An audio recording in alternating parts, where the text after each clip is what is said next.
ubu hari abantu batwita abanyamahanga, ariko mwebwe mukomere. Nubwo waba umunyamahanga bingana iki, uwabambwe igorogota yireherejeho amahanga yose. Ntanezerewe rero, nahoze nishima. Yesu Kristo atandukanye n'imibare y'abana b'abantu. Nicyo mukundira. Bo baba bakuramo ariko warimo agenda ateranya, baba bagabanya ariko wavuga ngo bihwanye. Ngiyi imiterere y'umwana w'intama w'Imana. Yoze wowe utarigezwa n'uruvuga ngo irakubwiye kandi itakubwiye, ukaba warihanganiye inzara, ukihanganira icyobo bagutayemo, ukihanganira amagambo, ukihanganira amazina bakwise. Yoze komera ku muba wawe. Iravuze ngo kubwo kunyagwa k'umunyamubabaro. Yozefu we none irahagurutse. Yewe Yoze wowe ukiririmba neza, yewe Yoze wowe ukibwiriza neza, yewe Yoze wowe ugihanura neza, yewe Yoze wowe ukiririmba neza, yewe Yoze dore umuba wawe ugiye gukora nawe. Imiba ya bene wanyu iracecetse, ariko umuba wawe nawe ugiye guhaguruka ukore. Nabonye ababyeyi barinze umuba, abagabo babo bakajya babaca inyuma, bikarangira ugiye kubona ukabona ntabwo we amwituye kumuca inyuma, ahubwo akamwitura kumusengera menshi. Imana yamuhindura ikamuhindura, itamuhindura ntibimutandukanye n'urukundo rw'Imana. Niki cyadutandukanya n'urukundo rw'Imana? Numva gafashwe no kuririmba. Nabonye ababyeyi, nabonye abagabo barinze umuba wabo, barawurinda bawukomeraho. Ko mutanyumvishe, nabonye abavuga butumwa bishwe n'inzara barinda umuba, ariko nabonye n'abandi binyanyagije baravuga ngo reka twigira abahanuzi, baranga bigira abahanuzi. Ariko nabonye abantu barinze umuba. Kandi uyu mwanya wa none aha, ba bandi banze kurinda umuba bageze ku kigero cyo kugwa, hanyuma abawurinze neza bageze ku kigero Imana igiye ku. Ariko nari mfite ibikomere, ariko iyo nabona Unkunda Karikambayeho. Hanyuma rero buriya nimwumve mbabwira, umuntu wese yava akagera abiba icyo yahawe. Nayo mpamvu uyu mwanya ingaruka zizakugarukira kwa Yesu nizo nawe wamweretse. Sinzi niba munyumvishe, igihe itara ryawe ryo mu cyumba ryazimaga rikazima, ugahita ugira gutyo ukaryama ugasinzira, ugasenga amasengesho, ukabyuka saa 9 usenga, ubutandukanye na wa wundi waryamye uryazimye agahita yikinisha. Ubutandukanye na wa wundi ryazimye agatangira gusomanira ku matelefone. Ubutandukanye na wa wundi wajimije itara agahita atangira akajya kugambanira mwene se. Nimwumve mbabwire, nubwo mwene se atumvaga, ariko hari yamwumviraga yo kabyara. Rero nendaga kubabwira icyo kintu mukimenye. Nahoze rero ndimo kunezerwa. Urukundo rwa gatatu rwo rwanyishe, nabuze ukuntu naruvuga.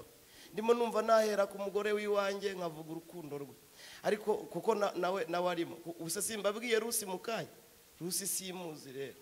Buriyo n'umudamu wawe nawe yararunkunze we, arunkunda mba mu butayu we, maze igihe kitari gitoya, maze iyi myaka iyi, nanze kubivugira hariya, maze ariko rangaraza ndi umunyacyaro we. Ndibaza ko iyo mba nambaye iri kote nambaye nari kumenya ko ari cyo bikurikiraniye we. Ndababwira ukuri kuwaza uyu munsi we, najya nanirata cyangwa se nkanamenya neza yuko akurikiye n'aka gakote, ariko icyo gihe ntako nari mfite disi. Ariko umwana wiza araza, hanyuma sinarumusaba, ariko narumusabye mu ijuru baravuga ngo nuriya, hanyuma ararumata. Kandi arumase mu gihe twakundanye, n'uyu mwanya wa none aha ntacyo mushinja. Kugera no ku kigero bamubwiraga ngo uriya ni mayibobo, akavuga ngo nta kibazo, numvise ahantu yasengeye Imana imuvuga neza kubera gukunda. Yizera amagambo, yizera imvugo gusa tu. Abari yakurikira, ariko ndashimira Imana ntiyaheranywe n'amagambo. Uyu munsi noneho iby'Imana yavuze byashyizwe mu bikorwa, n'ibitaraza biracyari mu nzira, ariko Uwiteka ni intwari itabeshya. muramonda sinoga ndabona mutarimo mu nyumva, ariko Yesu arabashaka ko mwamukunda, mwashaka mwakunda Yesu. Umva wa musore we, rekura ziriya nkumukunde Yesu. Umva wa mukobwa we, rekura bariya basore watendetse ukunde Yesu. Umva nimundebe hano mwabagabo, nta n'abagore bazakunyura, nta n'abagabo bazakunyura wa mugore we. Niyo haza abagabo barenga 1000 nk'abaruta ba Salomo, cyangwa hakaza abagore barenga 1000 nk'abaruta ba Salomo, ntago bazasibanganya iryo rari rya karande, iryo rari ry'abadayimoni ryakwinjiye. Ariko numva nkubwire, kunda Yesu azasibanganya iryo rari ry'abadayimoni bo mu miryango, kuko Yesu niwe wenyine wakumara ibyo. Ese ko mutanyumvisha hari nta soni zifite zo kuvuga umwana w'Imana Yesu niwe wenyine wakumara irari niruba wavanye mu nda ya mama wawe, niwe warikamurira hano rikagenda ugacyura itsinzi yuko wahuye n'umwana w'Imana. Ndabona mutanyumvishe, ariko yigeze agera kwiriba mu isaha 6 ahakubitanira n'indaya yaje kuvoma. Kuva icyo gihe kugeza n'uyu munsi, iyo ndaya ntiyasubiye gukubitana n'undi mugabo no gusambana, ahubwo yahise ivuga ngo mbonye umuhanuzi. Ikimara kubona Yesu yahise itsindishirizwa, kuko Yesu niwe umara amarari yose, niwe umara, niwe gusa. Undi akajya muhamagara amubwira ati skwi, nako konyine kagatuma umuntu aryama agasinzira. Yesu niwe udakeneye keya, nawe arazikeneye, ahubwo Imana ibamperekeye azatuba mumukunda. Ariko se ubundi abagira gute mwakabyarana? Iyo muba hano twari kuganira, ndumva ntafite ubwoba bwo kuvuga Yesu neza. Ni mu ndebe hano mwakabyarana, namuvuze nambara ibipataro byacuyutse byacitse, ampaye agakote yo kabyara kubera kumukunda, si ukubera ubwenge. Akazi mperuka gukora mperuka kugakora ejo bundi mu minsi yashize muri 2010 na kangahe, nako nkakora ari macu naguza ambwira ati aho nagutumye saho ngaho, nagutumye kujya kumbera mu murimo, none wagiye kujya gukora. Umugore nawe akajya ambwira ati ndakwihanije, ndakubujije, genda, nta muntu urenteregitueri ubaha dakora wazapfa. Ya bobo nkajya ngira ijwi ry'umugore, nkagira n'ijwi ry'Imana, byose bikankubita. Nanjye ndayibwira ntuzaze ubimusobanurire. Yo kabyara ibonye ko byasobanije, nayo iramanukira musobanurira. Uyu mwanya mpagaze hano nta kiryoha nko guhagarara aho Imana ishaka, ari ushaka kuba. Iyo uhagaze aho Imana ishaka, ntago bakwingingira kuza kuririmba, biba birimo byaka. Si bakwingingira kudiyakona biraka, ntago bakwingingira kubwiriza biraka, ntago bakwingingira kuza guterana biraka, ntago bakwingingira kuza kuririmba biraka, ntago bakwingingira gusengera umurimo biraka, ntago bakwingingira ngo mwavugiye ngo avida yakwiye ko muyikunda. Hari murarambiwe mureke ntahe hari muracyahari so ego Mana murumva mugiye ego ya mukecuru arabitwara, protokole nawe arabitwara. Yesu arashaka ko mumukunda. Umuntu wa mbere ukunda ntiyakora ikosa ryo kurara adatanze ka SMS. Niyo guhamagaye akumva yavuye urakandika utazi naho kagiye, upfa kugasunika kubatereka pfe kuyimwandikira, hari nayifungura arayibona, ntunazi niba ari wifungura. None ikinyica, mwizera imiyaga muhereza abantu, ntimwizera yo musenga muyazamura hari ko gahinda kabagahari. Nako gahinda kabagahari. Ariko nimwumve mbanze mbabwire, umuntu wayikunze arayifata akayumva, wayikunze arayigundira akayibona, ese ko mutanyumva? Wayikunze sawa, ndimo numva sawa, nakoze ndimo ntangara. Ese muranyumva? Nakoze ndimo ntangara ngo uyu bita ngo rupa abamuteye ikibiza aracya ngo ahita musoma.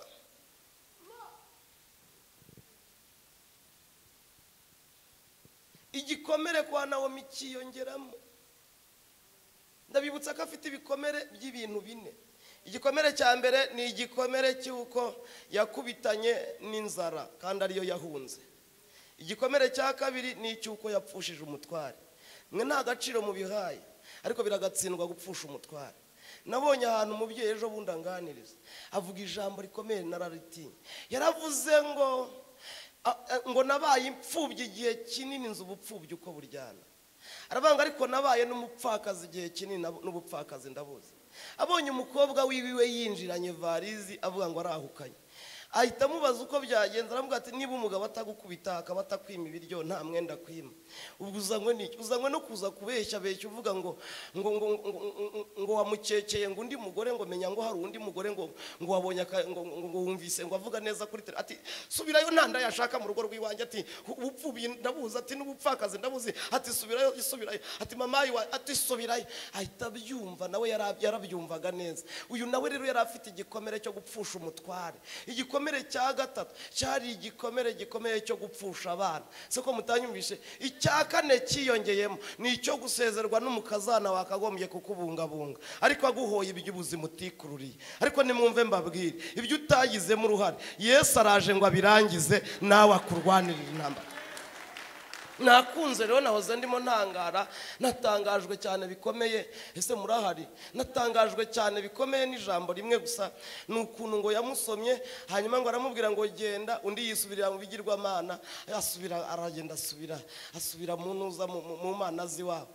Ariko ngo akubitana n'akana k'agakobwa, agakazana keza katazanywe n'inyungu. Si muranyumvishe na? Ntabwo kigeze kazanwa n'izindi nyungu, nta zindi nyungu zakazanye, kazanywe n'inyungu runaka. Ni inyungu rero, ese muranyumva? Ni inyungu iri muri 108 mu gitero cyaho cya nyuma. Harimo ijambo rivuga ngo genda umukristo nzahora ndiwe. Avango kandi icyo ni ikintu gihumuriza umutima wanjye, ngo icyo kintu ngo kinyibagiza ibyago, ngo niyo ndyamye numva nduhutse, ngo ariko nduhurwa n'inshuti yanjye numva nduhuwe n'umwami Yesu. Ese uko mutanyumvishe ra? Ubu rero ni mundebe hano, hari ikintu kitatwemerera gusambana, hari ikintu kitatwemerera kwiba, hari ikintu kitatwemerera kwikinisha nijoro. Se muranyumva? Hari ikintu kitatwemerera kujya mu kabari ngo tujye gusinda, hari ikintu kitatwemerera kugambana, hari ikintu kitatwemerera guca inyuma y'uwo twashakanye kabone nubwo ibyo nagiye gushaka naba ntabibonye. Ariko hari ikintu kiza kikakugundira, kikakubwira ngo nubwo byanze nahangaha, ariko mu ijuru hariyo gitari yawe uzayicuranga. Icyo kintu kirahari, niba namwe mukizera simbizi, ariko genda kizeye. Hari ikintu Imana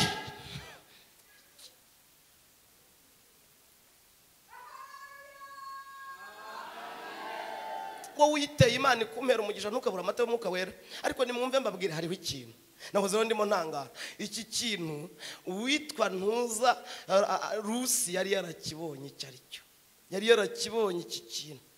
Akibonye rero abona umumaro wako, yizera cyo, abona n'agaciro, ngo ahita aza imbere ya nyirabukwe. Inde Imana ibabariye gutanya inde aza imbere ya nyirabukwe, si n'imbere ya Yesu yaje. Aramubwira ati jewe ndati wowe iki se ubonye ibyo mukamugabo wanyakoze wakase ukagenda? Ndati oya yagiye singenda. Ndati si kikubuza kugenda niki? Ngo aramubwira ati jewe singukundira umugabo, ntabwo jewe ngukundira umugabo,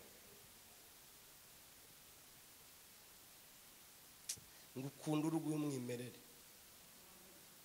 Nkikubona mutima wanjye n'uwawe byarankwanye, numva ndagukunze.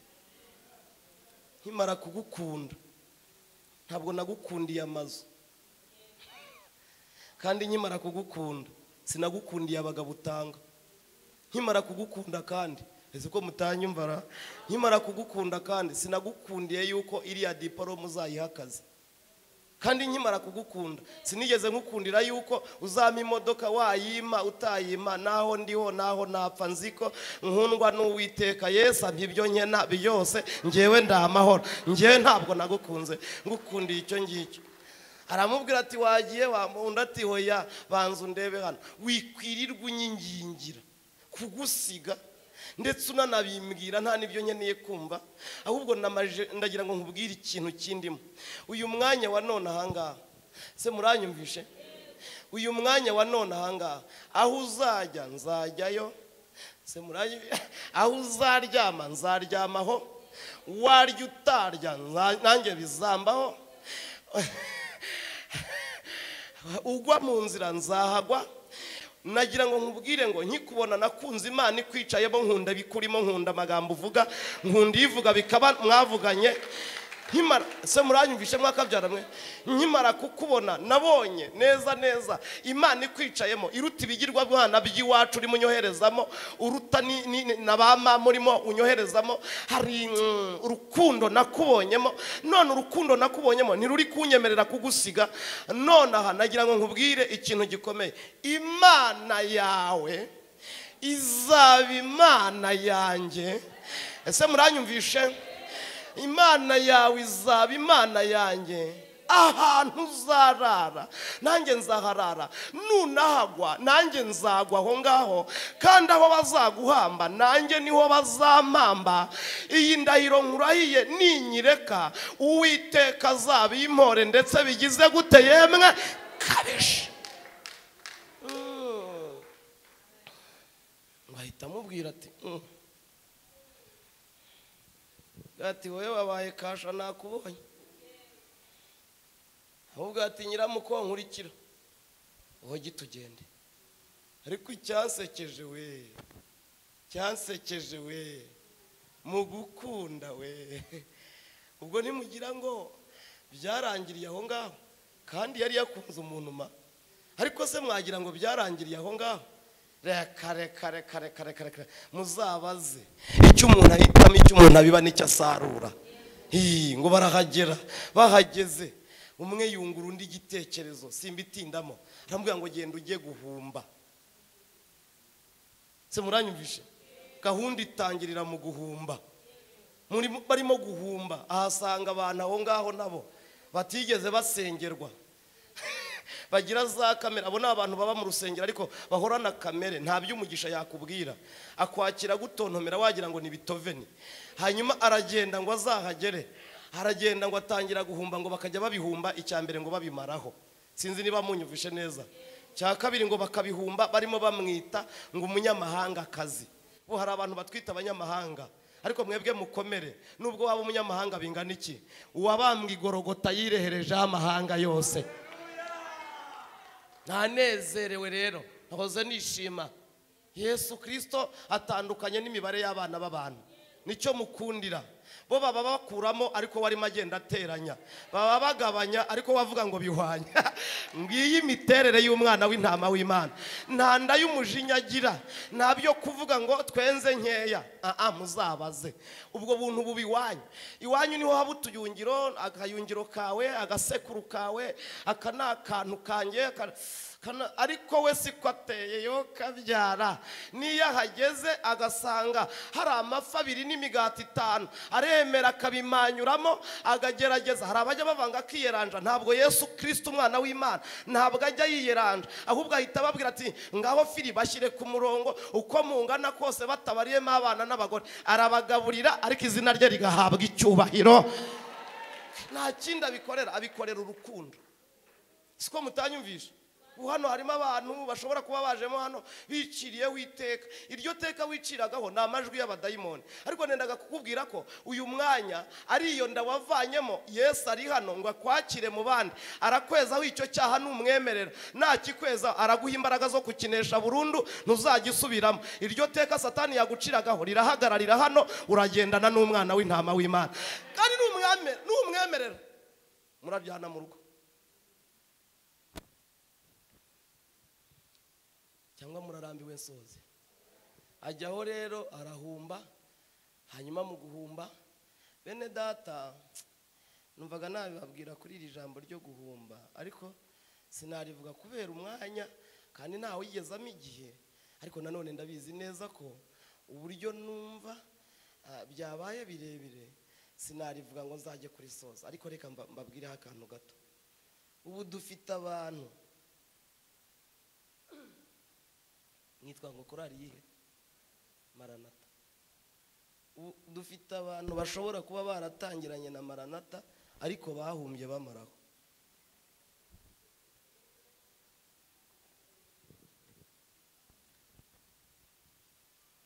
Ni mu ndebe hano hari abayobozi b'ibyumba bayoboye kera ariko bahumbye bamaraho. Hari abashumba bashumbye kera ariko bagiye bahumba bamaraho. Ndababaye ko mutanyumvishe. Hari abavuga butumwa babwirije kera ariko bahumiye bamaraho. Hariho abahanuzi bahanuye bahanura bahumba bamaraho. Hariho siko mutanyumva. Hariho abacuruzi bahumiye bamaraho. Barahari.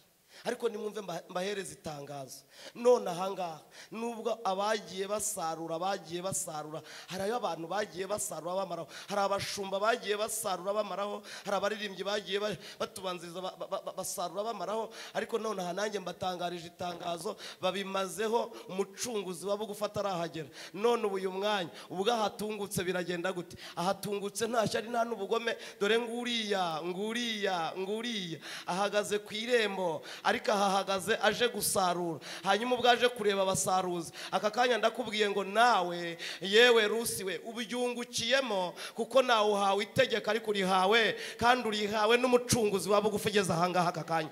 Nendaga kukubwira ikintu gikomeye, ubwo utayikomeye amashyi ngo uyihereze n'impundu urorere, ariko nayo yo kabyara yo gaheka. Yemwe mwabasaza mwe mukomere, haje andi mahirwe ya kabiri Imana yemereye Rusi. Aya mbere abagaragu barayamwimye, ariko aya kabiri azanywe n'umucunguzi wa bugufi, kandi umucunguzi wacu wa bugufi dufite ni Kristo umwana w'intama w'Imana. Kandi ni mu ndebe hano, ntabwo yicaye mu baca imanza, ntabwo yicaye mu banyamagambo, ntabwo yifatanije n'abakugambanira, yitandukanije nabo. Akiri ihumure kubw'imbabazi z'Imana, akiri ihumure, atanze itegeko rikurengera. Wahagurutse ugatera haleluya niba ubyumvise wakabyara we, mukabura amata.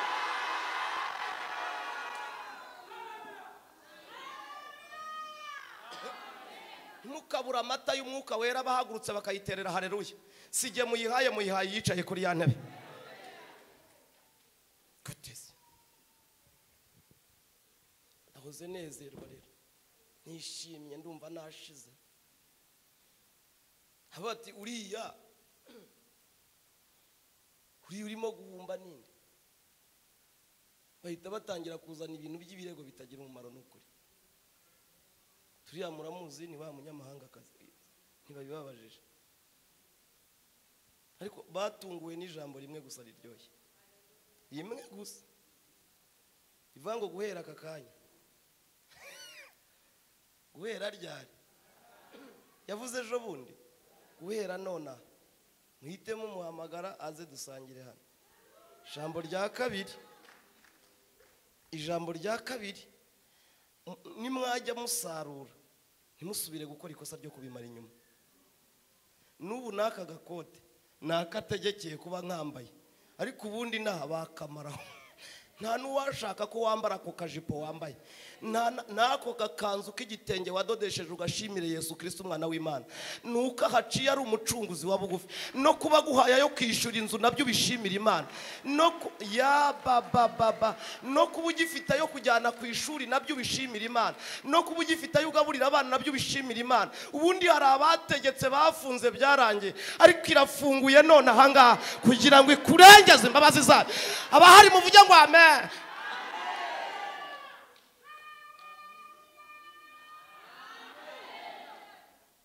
Ana yanjye wiki mama kibwa, ubwo ntugira ngo bagukundira hariya ahantu utuye. Rikada ayo maguru yabyimba n'amaguru yawe mu mavi havunika, ariko ikintu mukundiye uyu mucunguzi arategetse ngo amaguru yawe abeho, kubera ko Uwiteka ari we Mana nyamana. Erega ikintu kimbabaje ni kimwe nawe mubabaro ngiriye muri iri teraniro, nuko ndimo nganiriza abantu wagira ngo ntituri kumwe hano, ariko mubaye turi kumwe ahangaha mwakamenye neza ko uyu mwanya wa nona mwicaye hano. Bamwe muri mwe mwakagombye kuba mwaratoye amashashi mukirukanka, ariko Uwiteka himbazwe kubw'imbabazi. Ubwo arabategekeye, namwe muri ahangaha muricaye muri abanebwe murimo murigira gutyo uko mwiboneye. Ntabwo wari ko ateye, ntabwo ari ko ateye mu miterere ya Kristo umwana w'Imana. Ese muranyumvishe? Iyo wamukunze bohereza amahembe nawe akohereza ikiganza, kavuga turi aracyafite gahunda yo kunkorera.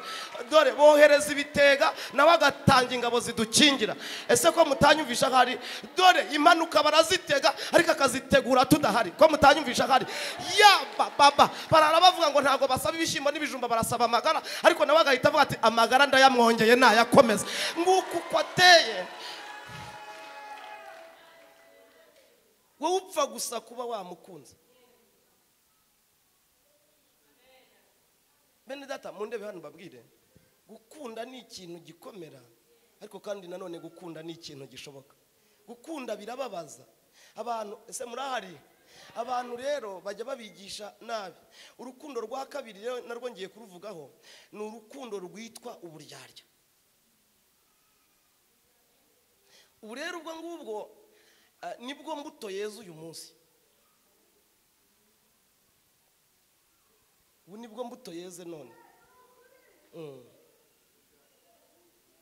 Bosco ngwino hano se ngwino.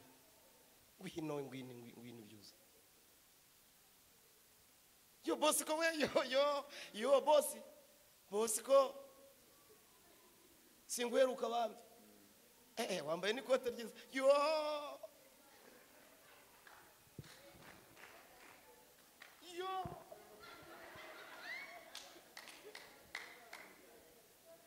yagera hirya gatoya.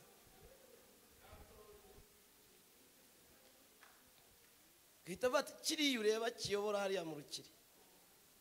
Inkumi cyarazimaze. Uriya ureba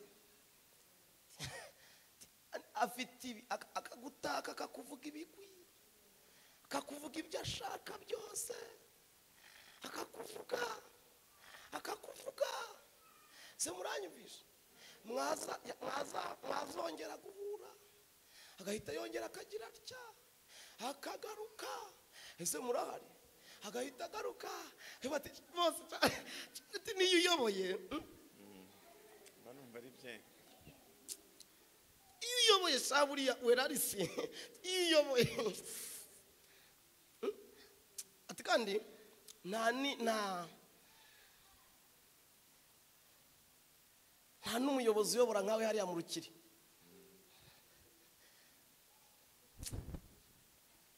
Uriya bosi ko shayo yoboye mu rukiri sinjya mfashwa namba.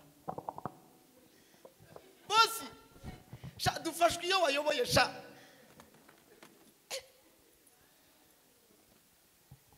Naho rutandukaniye n'urwa Yuda rwa rundaza akavuga ngo genda mu bagenzereza, hanyuma ni mu bagenzereza ndamubafatira mubereke.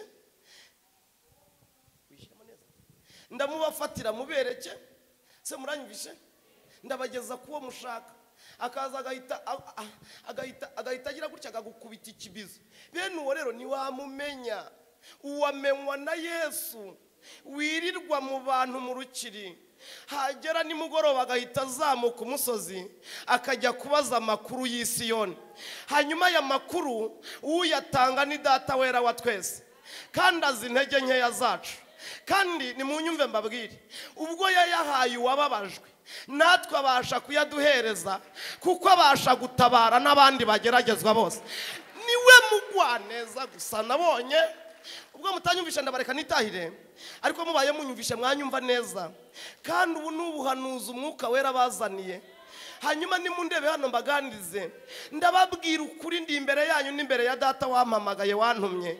Uyu mwanya wa none aba bantu bareze, bano bantu bariho, ariko nubwo bariho uyu mwanya wa none nanjye ndagutangariza itangazo rivuga ngo hamwe n'ibitugerageza Imana iducira kanzu.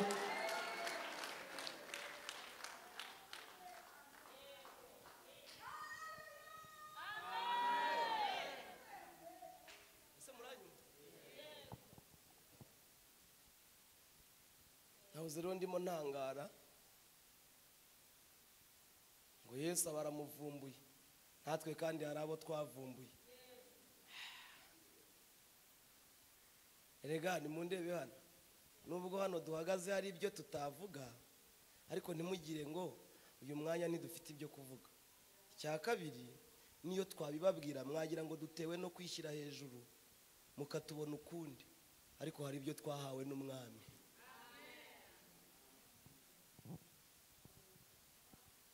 Nahoze ndimo ntangara, ntangazwa n'ikintu gikomeye kandi kidasanzwe. Ntibabwire icyantangaje. Sawa. Natangajwe nuko uyu mwanya wa none umuntu ahagararana n'undi muri korari badakundana. Muranyumvishe?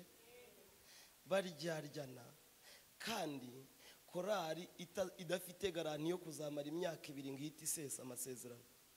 Ahubwo ari korari ari umurimo uzahoraho watangijwe n'Imana kuzageza isi irangiye. Noneho ukavunika imyaka ingana niyo uzamaramo ariko itangana niyo korari izamara. Icyakubera cyiza rero wakora imirimo ingana niyo imyaka uzamaramo ugasoza ukigendera mu mahoro. Hanyuma ugasigira abantu bazakurikira. Muranyumvishe? Kuko uyu ni umushinga Imana yateguye kera. Kandi ndabibutse ikintu gikomeye. Sinzi impamvu byaje ubundi sinajyaga mbigira. Nendaga kuba itangazo rivuga ngo kuba Yosefu atakaye. Se muranyumvishe? Kuba Yosefu ikirungurira cyarishe bene wabo bakagira gutya bakamwitira indi zina ntibikuraho umugambi w'Imana yavuze. Kuba bamutaye mu rwobo ntibizakuraho Imana yavuze. Kuba uyu mwanya ruvuyemo bakamugurisha ibiceri ntibizakuraho Imana yavuze. Ariko nimwumve Yosefu w'Imana wakunze aracyahagaze ku ijambo rivuga ngo njyewe ndacyafite umuba wanjye uracyahagaze. Njyewe umuba wanjye uracyahagaze. Ndeba ahangaha rero mbanze nkubwire iryo shari nirize ariko Yoze gumana umuba wawe uhagaze. Reba ako kagambane nikaza ariko umuba wawe nuhagarari. Iyo abandi nubwo yaguye kandi kigaragaza ko yaguye niryo shari bafite nizo nzika bafite nako kagambane bafite ariko kigaragaza ko umuba wa Yosefu gihari nuko uyu mwanya wa nona we ntabwo akiri muri ubwo bugoryi ahubwo ari mu ijambo no mu ndirimbo ivuga ngo maguhora nkwihangiye amaso ukunyigisha nkwemere nkwigireho burinde buke. Bene uwo muntu aho Imana izamanukira imuhereza kudepasa. Haleluya.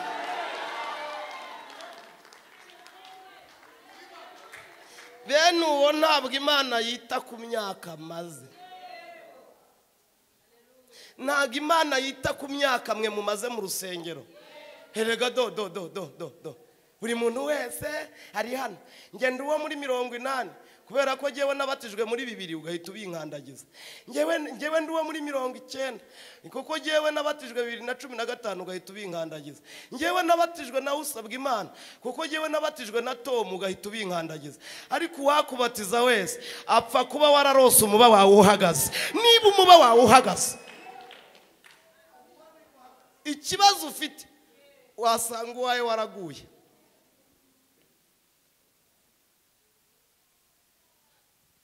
Ngiye gukora ikintu sinajyaga nkigira ariko nimba newe n'ubuyobe Imana ibumbabarire n'iryo futi namwe muri mbabarire ariko munkorere mu kiganza mumbarize ngo uwahe uracyahagaze cyangwa waraguye.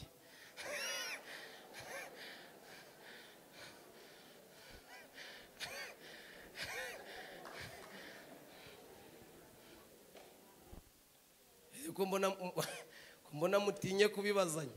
Ndabona hari abatabibazanije. Mukore mu kiganza banza ukimukore. Banza ukimukore.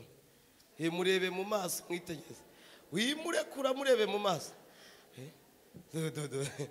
Mukore mu kiganza mumbarize ngo mbese umuba wawe uracyahagaze cyangwa wawe waraguye.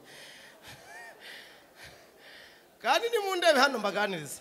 Umuntu ugiye guca inahangaha ni umuntu ugifite umuba uhagaze. Niba umuba wawe waraguye shakisha uburyo wawe wongera kubyuka. Simbizi nabwo niba uri bubyuke kuko iyo waguye burya akaba karabaye.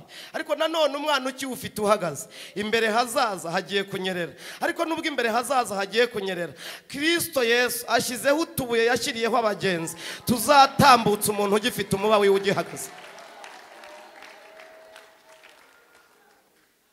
Ubundi ndabwirije nubwo nanarekera aho ngaho nkitahira ariko Yesu akeneye umuntu ugifite umuba wiwe uhagaze. Bamuta mu cyobo ariko akakijyanamo n'umubu ugihagaze. Banakimuvanamo akakivanamo umubu uhagaze. Bamugurisha ibiceri akagendana n'umuba wiwe ugihagaze. Yanagera mu kazi ko mu rugo akahagera n'umuba wiwe ugihagaze. Ese muranyumvishe ye?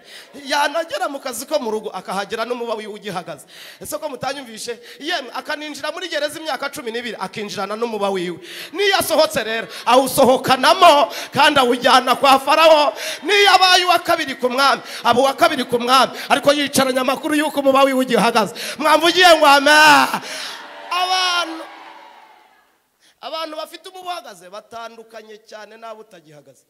Kuko umuntu ufite umuba uhagaze, se muranyumvishe, aba afite ijambo rivuga ngo amagufa yanjye ntimuzayashyire inahangaha, muzayambukane muyajyane iwacu muri Kanani. Aho navuye nubwo nahavuye nabi, ariko nimwashaka muzahasubiza amagufa. Ibyiringiro byanjye ni ibyo kuzaba i Kanani, si ibyo muri Egiputa. Hanyuma rero bene uyu muntu bene uyu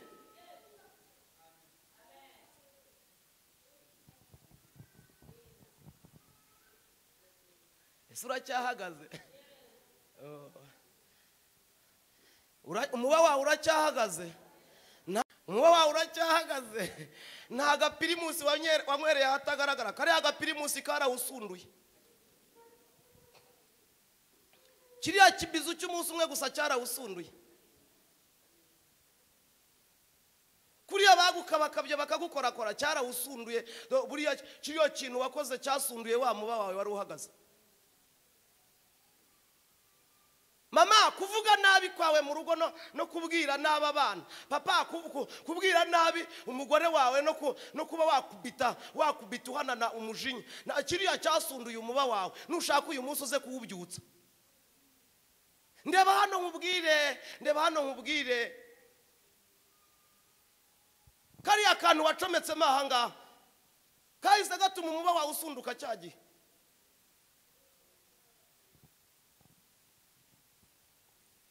Kiriya ukigateramo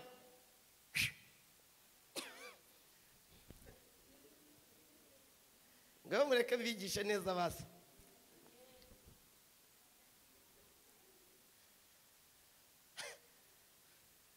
Mva musore, mva ndeba hano nkuganiriza. Bariya abakobwa washyize ku gisheni wagira ngo uzabajyana kuri Noheli kuberekana. Wagisorewe, bariya abakobwa washyize ku murongo, kuriya ubita busimburanya amatelefone. Uvuga ngo buretse gatoya ngo ntuzarampamagaye ngo mbanze mwitabe, ngo uyu ni boss umvugishije. Ukaba wicaranye ibinyoma, ukaba mu rusengero. Ndakubwira ukuri ko byahiritse uriya muba wawe ntago ugihagaze. Ariko rata mba nongere mbaganirize. Rata Yoze wowe utarigeze hano uruvuga ngo irakubwiye kandi itakubwiye. Ukaba warihanganiye inzara, ukihanganira icyobo bagutayemo, ukihanganira amagambo, ukihanganira amazina bakwise. Yoze, komera ku muba wawe. Iravuze ngo kubwo kunyagwa k'umunyamubabaro. Yozefu we none irahagurutse. Yewe Yoze wowe ukiririmba neza, yewe Yoze wowe ukibwiriza neza, yewe Yoze wowe ugihanura neza, yewe Yoze wowe ukiririmba neza, yewe Yoze dore umuba wawe ugiye gukora nawe. Imiba ya bene wanyu iracecetse, ariko umuba wawe nawe ugiye guhaguruka ukore. Imana yanjye habwa icyubahiro. Impamvu mbona ntarebye aho ngaho iwanyu cyane nuko nabonye mudafashwa, ndimo ndirebera bene ahangaha.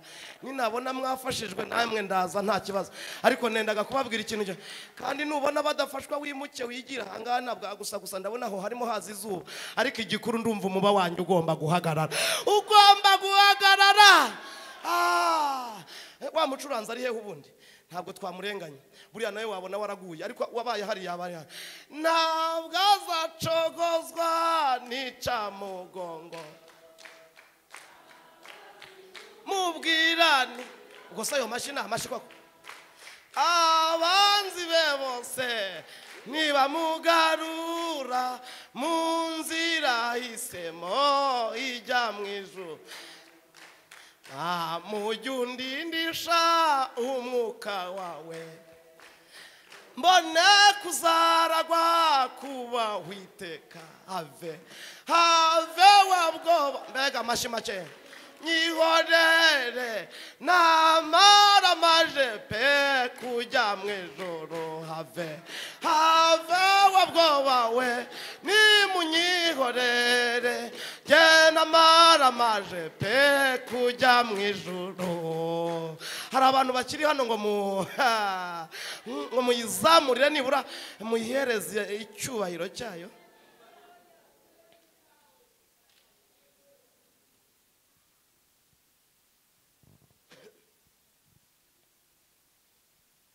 Nahoze rero wikirize ntacyo bitwaye n'uyifite ajya ayitera. None ko hano ariho duhumekera, kiyo mu rugo uvuze bahita bavuga ngo urashakuje. Hano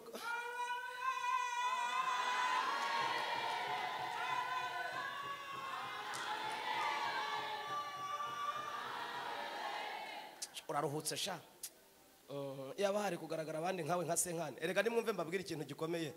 None se utayitereye hano kuko boss utinya amaso yiwe utayirekura niyo umubonye guhita wubika amaso ukagira ngo ninuze ubonye.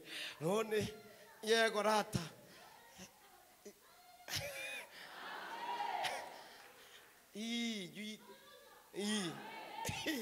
Yuyitera hano niho twisanzurira.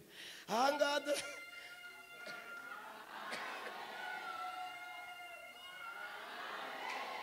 erega niyo haleluya nayivuga ubutumwa mambe. Rero mwebwe muracyafite amasoni, icaro n'amasoni yawe. Izo soni ariko nimwumve mba nanjye nari nge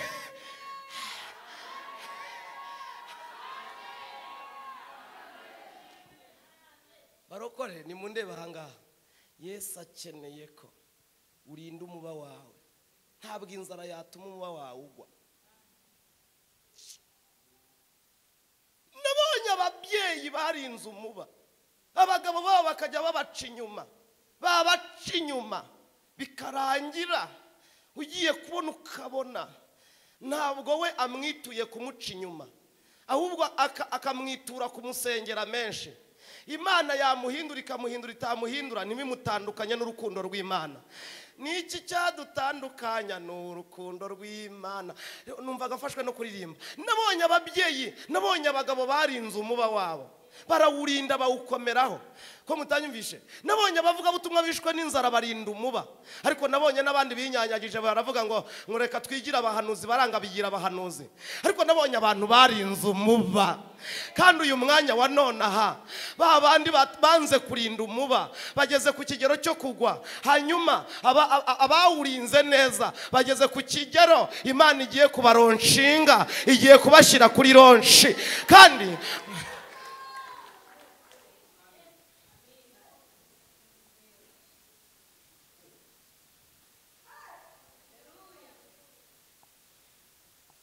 ubu rero mwagira ngo mbabwire ngo Imana ikuronshinge, ntabwo wikwira uri mubaza rwose. Irakuronshinga si uwo kwandura uwuheze. Wowe se uyobeye ko umuba wawe waguye? Ubizi ko umuba wawe nawe waguye? Ngo basi mureke mbabwire utwiza. Ariko se ndababwira utwiza dutandukanye n'utu. Erega nimundebe hano mbaganiriza. Yosefu yarakunze abijyanirwa mu cyobo. Yosefu yarakunze babimugurishiriza amafaranga. Ariko urukundo ruranga rubakaramata. Ariko icyantangaje yaje gusarura inyungu z'urukundo. Ndabinginze mwige gukunda Imana. Uyikunda ni nawe umenywa nayo. Imana yacu ihabwa icyubahiro. Hanyuma ijambo rya mbere nashaka kubabwira rero ni ijambo rya kabiri nababwiraga ni iringiri, ni ijambo ry'urukundo rwogeye rw'uburyarya. Urwo rero rivumburwa n'abantu babiri. Ruvumburwa na Kristo Yesu, kabiri rukavumburwa n'umunyamasengesho ubana na Kristo Yesu. Ntabwo wabakira inanga basigaye bakora ikintu cyo kudusengesha bafite imyuka yo mu barangi. Akakuramburaho ibiganza akabikwinjizamo ukajya ugira ngo ucyuye umwuka wera, ariko ucyuye imbaraga zizakugaruka zikakumenagura. Ntiwabakira inaha, basigaye badushumba bagikuzimu. Inaha ntabwo wabakira. Ese ko mutanyumvisha ahari? Inaha ntiwabakira, basigaye badushumba. Ntabwo mvuze hano, simvuze n'ahandi, ariko nari mbabwiye ngo basigaye badushumba bagikuzimu. Ariko nimwumve mbabwire, iyo baje rimwe na rimwe usanga banabeshya bakavuga yuko baje kuduhesha umugisha, ariko baje kutuminjiramo iyo myuka. Ariko nimundebe hano mbanze mbaganirize, iyo wagize umugisha wo gukunda neza, nimwumve mbanze mbabwire ikintu gikomeye. Harimo ijambo nabonye rirengera umuntu uzi gukunda. Ni Yesu wenyine uzi gukunda, ariko natwe tujya tumukunda. Nimwumve mbabwire, yaravuze ngo intama zanjye ngewe ndazizi, ngo kandi nazo zumva ijwi ryanjye. Nimwumve mbabwire, ijambo ririmo ryanejeje nuko uzikunda zibundaraye hejuru. Munyitabe tuvuge ngo amena. Arazigose, arazirinze, arazigose. niyo mpamvu yigeze yuzura umwuka wera, ahita umuririmbyi yigeze yuzura umwuka wera, amera nk'umuntu wiriye ku isi, yishima hejuru y'isi, yishima hejuru y'abantu, ahita yuzura umwuka wera, aravuga ngo uyu mwanya wa none mpisemo guhora nkizwa, ngashingwa mu gakiza kiwe. Gukizwa neza, gashingwa. Bene data, ngeze ku rukundo rwa gatatu. Urukundo rwa gatatu ni urukundo rutari urumamo, ni urukundo rutari urw'uburyarya, ni urukundo rwa nyarwo. Urwo rukundo impamvu ngiye kurubigishaho nanjye ndaruzi. Gukunda birashoboka. Nari mfite ibikomere, ubwo mugiye guhita mwitegura, mutega amatwi, mugiye kumva, mugiye guhita mwumva ubuhamya, ntabwo mbahaye. Ariko nari mfite ibikomere, ariko iyo nabona unkunda Karikambayeho. Hanyuma rero buriya nimwumve mbabwira, umuntu wese yava akagera abiba icyo yahawe. Nayo mpamvu uyu mwanya ingaruka zizakugarukira kwa Yesu nizo nawe wamweretse.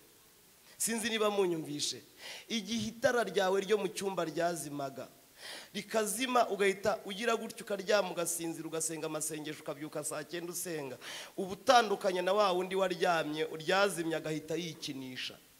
Ubutandukanye na wa wundi ryazimye agatangira gusomanira ku matelefone. Ubutandukanye na wa wundi wajimije itara agahita atangira akajya kugambanira mwene se. Nimwumve mbabwire, nubwo mwene se atumvaga, ariko hari yamwumviraga yo kabyara. Rero nendaga kubabwira icyo kintu mukimenye. Nahoze rero ndimo kunezerwa. Urukundo rwa gatatu rwo rwanyishe, nabuze ukuntu naruvugaho. Ndimo numva nahera ku mugore w'iwanjye nkavuga urukundo rwe, ariko kuko nawe arimo. Ubuse simbabwiye Rusi mukanya, Rusi simuzi rero. Buriyo n'umudamu wawe nawe yararunkunze we, arunkunda mba mu butayu we, maze igihe kitari gitoya, maze iyi myaka iyi, nanze kubivugira hari, maze ariko arangaraza ndi umunyacyaro we. Ndibaza ko iyo mba nambaye iri kote nambaye nari kumenya ko ari cyo bikurikiraniye we. Ndababwira ukuri kuwaza uyu munsi we, najya nanirata cyangwa se nkanamenya neza yuko akurikiye n'aka gakote, ariko icyo gihe ntako nari mfite disi. Ariko umwana wiza araza, hanyuma sinarumusaba, ariko narumusabye mu ijuru baravuga ngo nuriya, hanyuma ararumpata, kandi arumpase mu gihe twakundanye. N'uyu mwanya wa none aha ntacyo mushinja, kugera no ku kigero bamubwiraga ngo uriya ni mayibobo, akavuga ngo nta kibazo, numvise ahantu yasengeye Imana imuvuga neza kubera gukunda. Yizera amagambo, yizera imvugo gusa tu, abari yakurikira. Ariko ndashimira Imana ntiyaheranywe n'amagambo uyu munsi. Noneho iby'Imana yavuze byashyizwe mu bikorwa, n'ibitaraza biracyari mu nzira, ariko Uwiteka ni intwari itabeshya. Muramonda sinoga, ndabona mutarimo mu nyumva, ariko Yesu arabashaka ko mwamukunda. Mwashaka mwakunda Yesu. Umva wa musore we, rekura ziriya nkumukunde Yesu. Umva wa mukobwa we, rekura bariya basore watendetse ukunde Yesu. Umva nimundebe hano mwabagabo, nta n'abagore bazakunyura, nta n'abagabo bazakunyura wa mugore we. Niyo haza abagabo barenga 1000 nk'abaruta ba Salomo, cyangwa hakaza abagore barenga 1000 nk'abaruta ba Salomo, ntago bazasibanganya iryo rari rya karande, iryo rari ry'abadayimoni ryakwinjiye. Ariko numva nkubwire, kunda Yesu azasibanganya iryo rari ry'abadayimoni bo mu miryango, kuko Yesu niwe wenyine wakumara ibyo. Ese ko mutanyumvisha hari? Nta soni zifite zo kuvuga umwana w'Imana Yesu niwe wenyine wakumara irari niruba wavanye mu nda ya mama wawe. Niwe warikamurira hano rikagenda, ugacyura itsinzi yuko wahuye n'umwana w'Imana. Ndabona mutanyumvishe, ariko yigeze agera kwiriba mu isaha 6 ahakubitanira n'indaya yaje kuvoma. Kuva icyo gihe kugeza n'uyu munsi, iyo ndaya ntiyasubiye gukubitana n'undi mugabo no gusambana, ahubwo yahise ivuga ngo mbonye umuhanuzi. Ikimara kubona Yesu yahise itsindishirizwa, kuko Yesu niwe umara amarari yose, niwe umara, niwe gusa.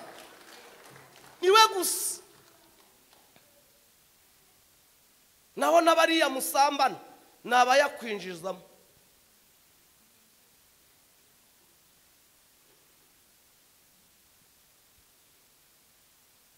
Nahoze rero ntangara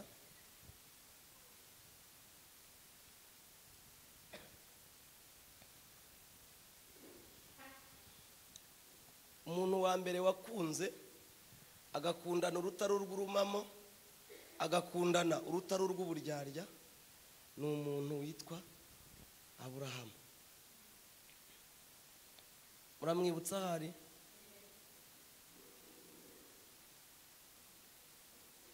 Muramwibutse yemwe? Reka mbivuge nihuta gato. Aburahamu, urankunda? Ndagukunda. Ngaho abwirwa bitatu: va kandi usige inzu ya so n'umuryango w'iwanyu, ujye mu gihugu nzakwereka, kuko nzaguhindura ubwoko bukomeye, nzogeza izina ryawe. Ubwo mwacyumvise?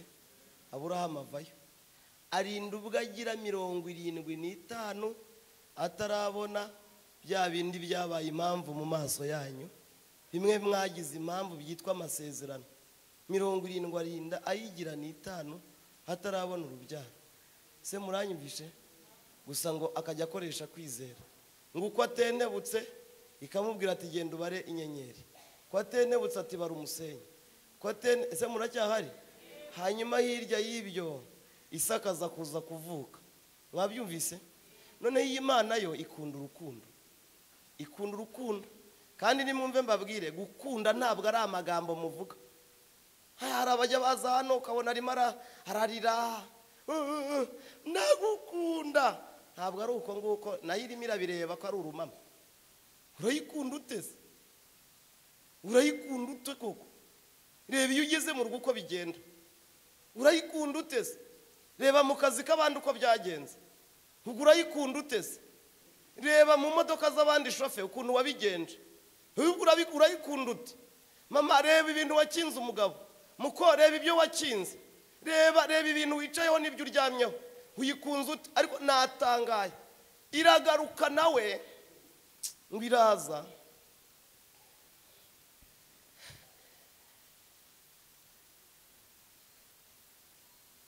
Kandi ubwo ije mwagira ngo ije ryari?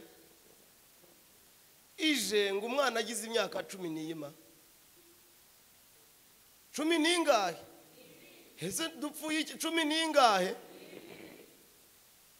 Ngirongera iramubwira ngo urankunda. Nayo rero irukunda kubi. Yamubwira ngo urankunda, ngo arayisubiza ngo ndagukunda. Ngo ihita imubwira ijambo rikomeye. Iramubwira ngo fata Isaka. Niba unkunda, fata Isaka umunjyanire ku musozi umunambiremo igitambo.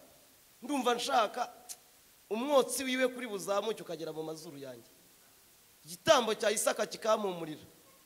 Ariko ubwo murimo murabyumvara? Umvara umva ikintu ngo kiri butume ngo imenya yuko Aburahamu ayikunda ma, ngo nukuyishyira kandi bo ntago byanditse, ariko duse n'ababivugaho. Niba aba yarabajije akavuga ati se Mana nkuzanire Ishimayeli, iravuga ati umwe w'isezerano bari unjyanira, umwe w'isezerano. Bahita amufata, afata umushyo w'icyuma, arangije afata inkwi. Ibyo murabizi sina nabitindamo. Aragenda afata ngo n'abagaragu. Hanyuma natangaye ngo ageze mu ntuza mu kibaya, yibuka ko Uwiteka yamutumye Isaka Imana itigeze imutuma abagaragu. Harababwira ngo nimusigare nzamukane na Isaka wanjye. Ngo barazamuka. Nimuhite mundeba hano ndashaka kwihuta. Uyu nguyu witwa ntuza Isaka, nahoze ndimo gutangara. Isaka ngo azamukana na se ubwo bageraga ku musozi hejuru. Ise ngo atangira kubaka igicaniro, cyangwa se atangira kubaka igicaniro. Acyubaka, umwana wiwe arimo amureba. Hanyuma ngo arimo kucyubaka, mbese muranyumva? Ngo umwana yungura se igitekerezo. Aramubwira ati mwibagiwe ariko. Ngo Isa aramubaza ngo twibagiwe iki? Ngo mwibagiwe igitambo. Aramusubiza ngo irakishakira, aho simpatinda. Hanyuma nimurebe, Isaka ugize 12 murumva atarakoze buriya. Isaka ugize 12 biza kuza kurangira abona niwe bagize igitambo. Icyabimweretse niki? Nuko yagiye kubona akabona se wamwibyariye. Abona afashe umugozi amuhambira amaboko. Ahita abona afashe uwundi amuhambira amaguru. Ubwo icyo mwacyumvise ahari. Hanyuma ngo Isaka agira gutya. Ngo arangije abibonye. Ngo bafata umwana witwa Isaka. Bahita bamurambura hejuru ya cya gicaniro. Se mwabyumvishe? Nazankwi bashyizeho. Hari hasigaye ibintu bibiri gusa. Hari hasigaye guterwa inkota, hasigaye no kugira ngo bacane. Hanyuma batwike wa mwotsi ugere ku Mana. Ese murimo muranyumva?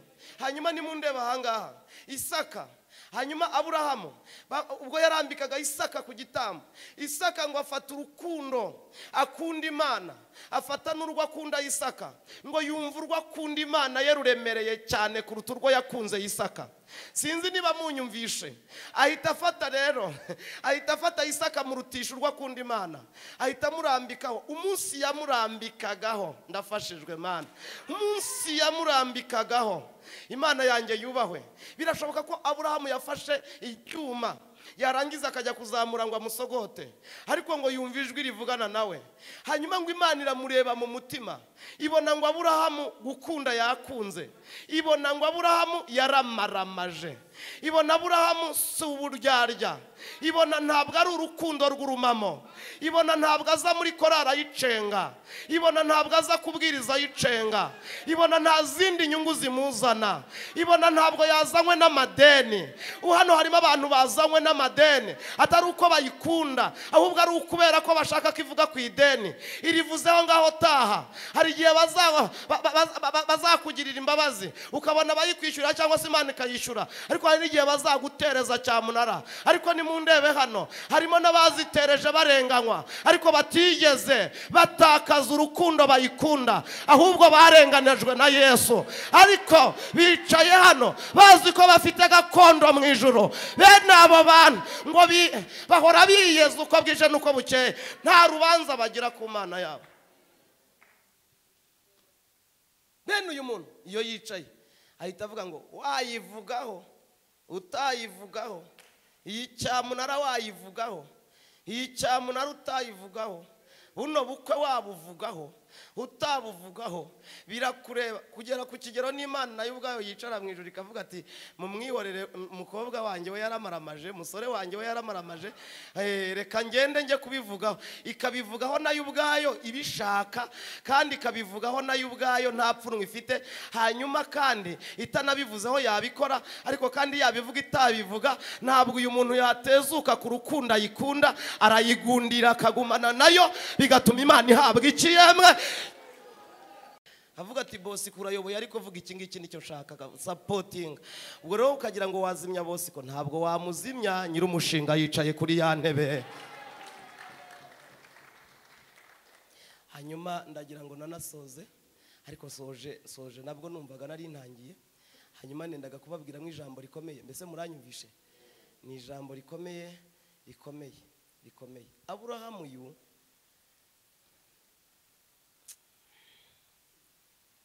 mwebwe rero namwe murakabya. Ubu mwicaye ahango mushaka kubona Imana, ntayo muzabona. Nimwumva ukuntu muzayibona. Ese muranyumvishe? Kunda, muranyumvishe? Kunda nurangiza unanakore wowe utange. Hanyuma nutanga ikabona urayikunda nyine. Kuko nababwiye ngo nimpanguhe. Nimwumve mbabwire, urankunda. Ndabona mutarisobanukiwe, ariko reka ndisobanure nta soni mfite. Kuko Imana yakunze abari mu isi cyane. Ese ko mutansubije? Kuko Imana yakunze abari mu isi cyane. Aha, ngaho nimurekera aho ngaho. Murumva ko urukundo rugendana n'ibikorwa namwe.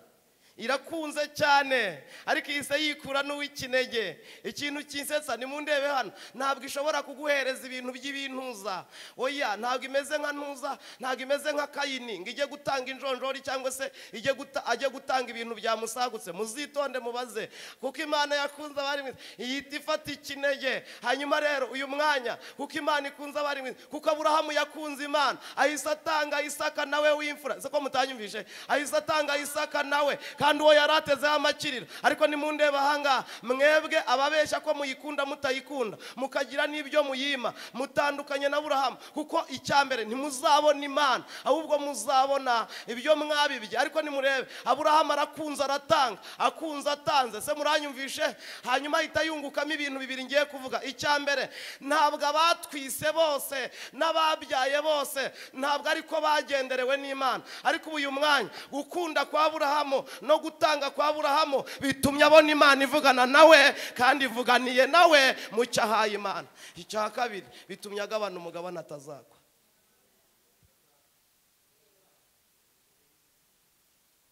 Agabanya umugabane batazigera bamwaka. Ese muranyumvishe? Yemwe ngaho nimundeba ahanga, nubwo amareta y'isi yaterana azagenda atsisure Isiraheli yirukane, ariko yahise imubwira ngo n'igihugu nakubwiye ndirahiriye nzakiguhereza. Iramubwira ngo kandi nubwo wowe utanagituramo nzaguhereza gakondo y'ubugingo buhoraho. Ariko wowe uyu mwanya uracyacunaguza Imana ngo ntiraguhereza inzu. Hari n'igihe wanakwicwa n'impanuka utayibonye, ariko uyu mwanya uwayibonye n'utarayibonye uyu mwanya ntaho batandukaniye, kuko niyo ubamo atari yawe ntuzi uburyo uyishyuramo. Ariko nanone iyi kwishyurira ihabwa icyubahiro, kuko nabyo bikora. Ibyo rero ntibitume uva ku Mana y'imbabazi, ahubwo bitume wegera Imana y'imbabazi. Ndanabibutsa yuko nta mukiri urimo hano uryama ku bitanda bibiri.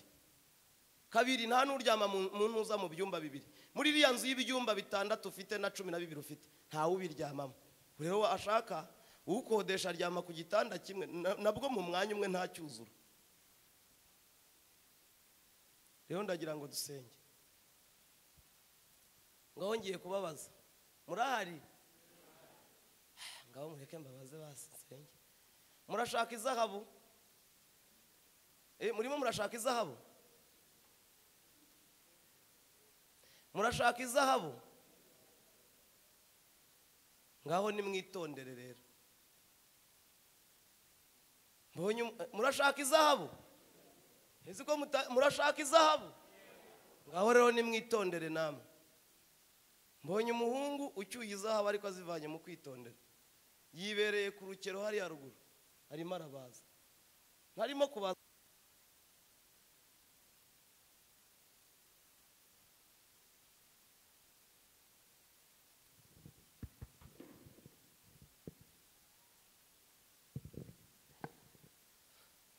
Ese murahari? Yosefu ntarimo kubaza, iranda ntiyamumaze ibiganza, ariko yamumaze ibiganza n'agakiza nako kamurimo karamumaze. Erega ndeba hano, yemwe papa, gukiranukira muri biriya biro birashoboka. Mushiki wa biriya biro ureba gukiranukiramo niyo byaba byarakunaniye, hari abandi babishoboye. We rero ari kwiranda arimo arabaza. Ntiyitwaza na diplome, nta na ruswa y'abandi yarya. Aha, ese muracyahari? Mariya nawe ahantu aracicaye, kandi ahantu yicaye yarinze ibyo kwizerwa. Ngo ni mundebe hano, kubera gukunda rero kwa Mariya, ibyo ngibyo nibyo bimuteje icyo twakwita kaga. N'ikisi yita kaga, ariko si cyo mu ijuru bita kaga. Do bahise bamanuka. Mari karame, Uwiteka kuntumyeho ikizi, haravuze ngo uzatwita inda y'umwuka wera, uzayibyaramo umwana w'umuhungu, azitwa Emmanuel. Ngaho nimurebe, muzi ijambo avuze, ahita avuga byose byashoboka gute ko kuvana nabaho mu mibereho yanjye ntarigera ndyamana n'umugabo. Mwabyumvise? Mu ijuru bahita bavuga ngo voilà, urutonde rugezweho, twubuye amadosiye y'abantu birinze bataryamanye n'abagabo, nibo tugezeho, tugiye kubatabara aka kanya ka nona. Ubwo icyo ntimucyumvise? Aha, hanyuma nta mpamvu nimwe yigeze azana kubera gukunda gusa.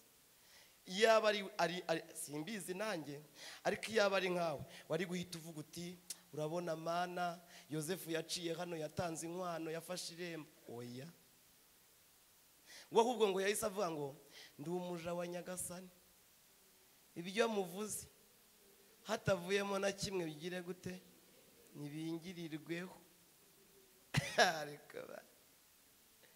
Noneho nimundebe, dore ikintu kigendanye no gukubitwa inkoni zo muri Kristo Yesu. Murebe urukundo n'urw'abantu babiri bonyine gusa uwa gatatu arazimura. Ntabwo Imana yigeze Irari, ntabwo Imana yaciye kwa Yosefu ngo igende ije kumubwira ngo narangije kujya ndarisobanura nte. Ntabwo Imana yigeze ica kwa Yosefu ngo imubwire ngo wihangane Yosefu, wa umuntu wasabye nabaye mwitije. Twe turabi Imana, nta muntu numwe ituburana nabo. Muririmbyi yaravuze ngo nge nduwe nawe nuwanjye kugeza iteka ryose. Ntawe rero ituburana nawe. Iyo yabishatse kuri uriya mugabo iraza nyine igahita imugutwara cyangwa se ikagutwara uriya mugore, ntawe ibiburana rero. Ese muranyumvishe neza? Kuko yaranavuze ngo nkora ibyo shaka mu gihe shaka. Aha rero ni murebe, ntiyaciye kuri Yosefu. Ahubwo ikintu cyantangaje cyanyishe we n'ukuntu ngo Yosefu nawe yaje ngo ahageze ngo asanga Mariya ngo munda byaracitse. Mari karani ibyo mbona ni ibiki shwi ucece, ariko ngo ahita avuga ngo sinaguteza abantu bo ku rusengero musengana, reka nze nkubenge rwihishwa,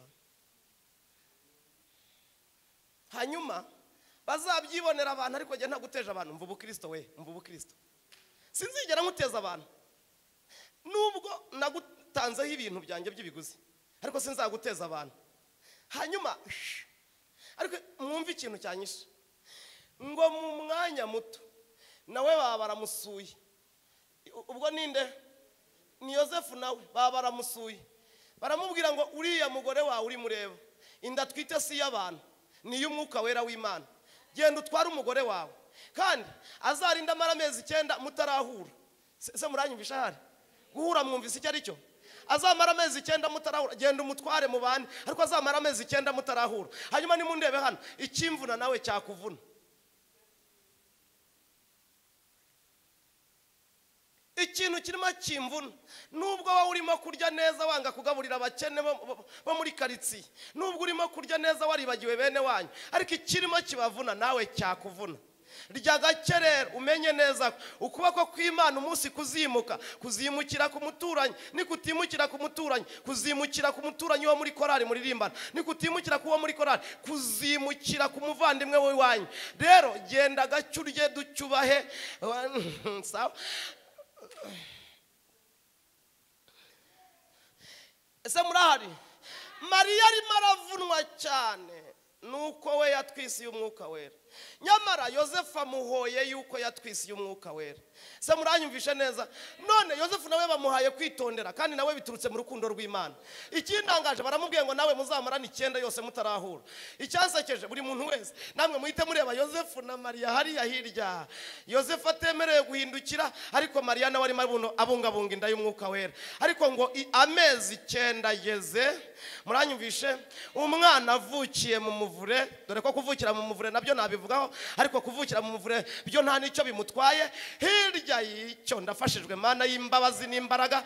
Hirya y'icyo muranyumvishe, hirya y'icyo ngicyo Imana ihita imanuka.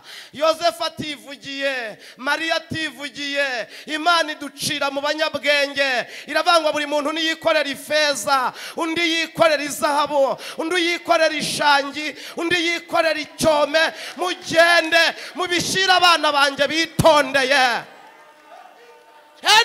Nome nimubishirira abana banje baritonze.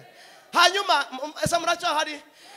Icyansekeje barikoreye babishira abana bitonze. Si ngombwa ko Yosefu bazamuhamagara kuri telefone. Mwebwe muvuga ngo narayitakaje ubu barambuze. Uzabaze wowe izere Yesu Kristo umwana w'Imana. Kunda Yesu umwana w'Imana, kunda Imana Data, kunda Umwuka Wera. Aho igisubizo cyaca ntabwo ari kuri telefone gusa. Niba cyarabonetse ku bwa Yosefu, inyenyeri yaje. Niba cyarabonetse ku bwa Yosefu, inyenyeri kaza ikabayobora. Nawe hari icyano, hari icyo Imana yategeka kikakuyoboraho abantu bawe, cyakuyoboyeho abantu bawe. Nawe wakwakira igisubizo uzize kutitondera.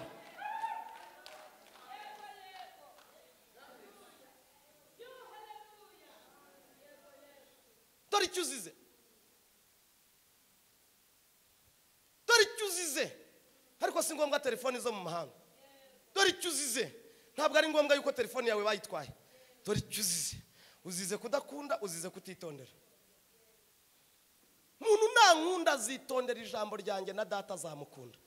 Tuzaza aho ari, nitwarangiza tugumane nawe. Mbifurije kugumana n'Imana mu izina rya Yesu. Ndabona murabyakiriye. Mbifurije kugumana n'Imana mu izina rya Yesu. Murabyakiriye. Mbifurije gukunda Imana no kugumana nayo mu izina rya Yesu. Mbifurije gukunda umwana w'Imana Yesu Kristo, mugakunda Imana, mugakunda n'Umwuka Wera, hanyuma mukanitondera amagambo yiwe. Paul yigeze abivuga Osco, yaravuze ngo narinze ibyo kwizerwa, narwanye intambara nziza, narinze ibyo kwizerwa, ibyo kwizera. Aravanga igisigaye, aravanga ngo narinze ibyo kwizera, igisigaye mbikiwe ubwami. Nimundebe hano, aravanga niryo ikamba nzahabwa, ngo niryo nzahabwa n'umucamanza utabera, ngiryo yambikiye kuri urya munsi. Abantu barabera, perezida wanyu wa korali yabera, abantu barabera, umukuru w'abadiyakoni hano yabera, umushumba yabera, ariko umucamanza utabera iyo yazanye ikamba ntabwo abera, arihereza ukwiriye kuryambara. Mubaye mu gihe hari muvuge ngo amena. Kandi ndabinginze nshuti z'umusaraba, mwebwe mwige gukunda. Mama iga gukunda. Urakoze. Nibaza ko twasenga uyu mwanya wa none. Ndahamagara abantu b'uburyo butatu. Umuntu wumva ataritondeye n'utarakunze. Uwa kabiri ni umuntu ushaka kumwizera akamubera umwami n'umukiza mu bugingo. Uwa gatatu ni uwihana icyaha akihana, akavuga ati hari icyo shaka kwihana, ndashaka kugira ngo ngikureho, ndebe ku mwami wanjye andengera. Nabo bantu ngiye gusengera, kandi utabyumva ni akazi ke, ariko yakuntumyeho ngo nkubwire icyo. Ubaye uhari urazamura ikiganza tugusengere. Nako si no kukizamura, wihagurukire, nta soni biteye kuvuga ubutumwa bw'umwami no kumuhamiririza no Bibiliya ijambo ryawe. Pawulo yaravuze ngo twese twakoze ibyaha bituma tudashyikira ubwiza bw'Imana, ariko Dawidi we yaravuze ngo unyejeshe zobu ndera.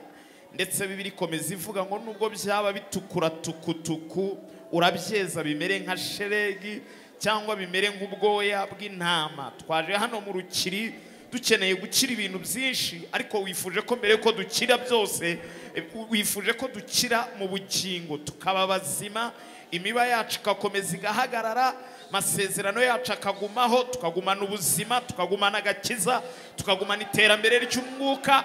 Ibyo rero Satani ntabyifuza, ariko kandi ijambo ryawe ryaratubwiye ngo dushake ubwami bw'Imana no gukiranuka, ibindi byose tuzabyongererwa. Byaba biteye isoni n'agahinda twageze ahangaha tugacyura ibirayi, tugacyura ibishyimbo, ariko ntiducyure ubugingo buhoraho. Ndasabye kugira ngo weze iri teraniro, ubabarire buri wese, umukureho umugayo, ikibi cyose cyatumye ahumana ukimukureho. Hari abashoboye kwatuza akanwa kabo, hari n'abaturiye mu mitima bitewe n'uko bigishijwe, hari n'abatazi kwatura icyo ari cyo, ariko uko twese twageze mu rusengero aho abantu bakirira bakabonera imbabazi, ndasaba ngo imbabazi zawe zisesekare kuri buri umwe. Twirukanye imyuka y'ibyaha muri twebwe, dusabye umwuka w'ubugingo, ibyaha by'ibitererano, ibyaha bya karande, ibyaha biva mu miryango. Mu izina rya Yesu duhamagaye imbaraga zishobora byose nizikora imirimo yo kutweza mu buzima bwacu tube bashya. Urakoze Kristo, ntabwo twikebagura, ahubwo ijambo rye riravuga ngo nitwatura ko uri umwami Yesu tuzaba dukijijwe. Natwe twatuje akanwa kacu yuko twemeye ko twapfapfana, ariko niwe mwami ubabarira ibyaha. Twakira imbabazi zawe mu izina rya Yesu, amen. Hanyuma nasabaga ko umuntu wese ahaguruka agahagarara, niyo mwe mutajya kwicara muhagarare. Ngiye gusenga, nasenga amasengesho make, ariko nanone arimo kwizera kwishi. Wanasifiwe. Abanyikirije Imana bamera umugisha. Wanasifiwe. Wanasifiwe.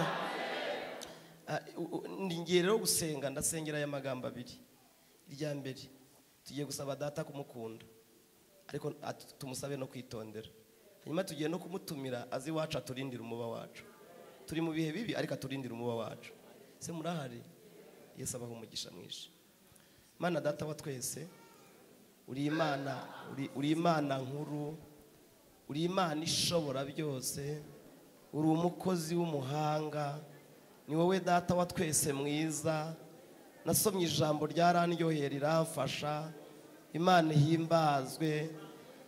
Ni ijambo rivuga ngo ubwo yababajwe ngo abasha no gutabara abageragezwa bose, ngo kuko ni umugwaneza.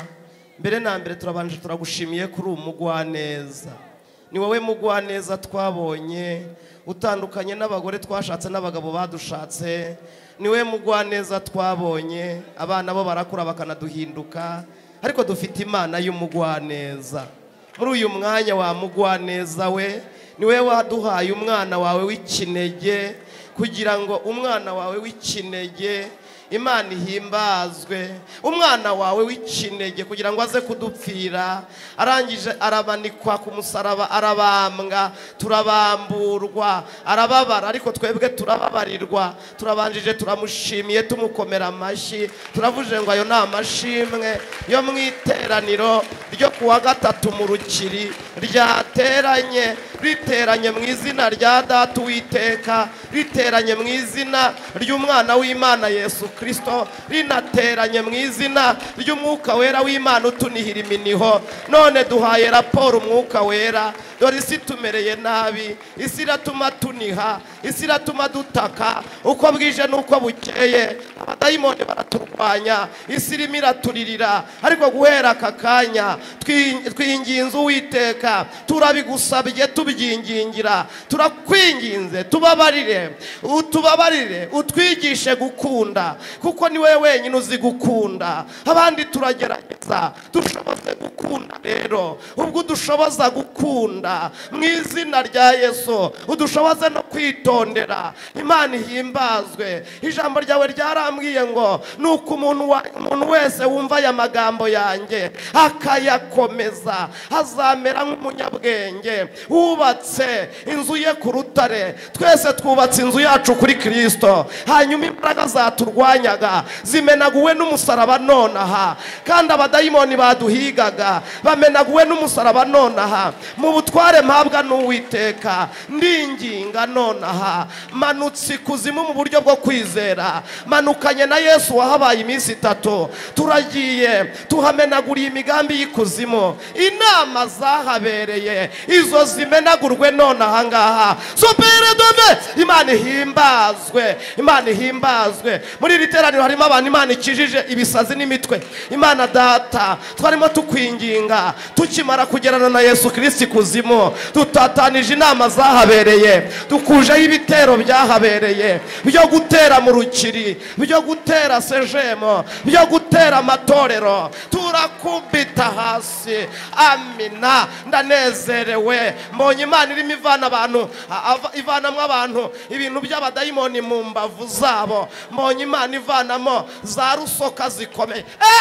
Imana ishimwe. Imana Mwana, Imana Data, Mwuka Wera, turakwinginze uyu mwanya tuharogoye inama zahabereye, nitaye ku badayimoni bahora, nanjye masutse umuriro. Imana ihimbazwe. Uyu mwanya ubwo twizeye Yesu Kristo umwana w'Imana,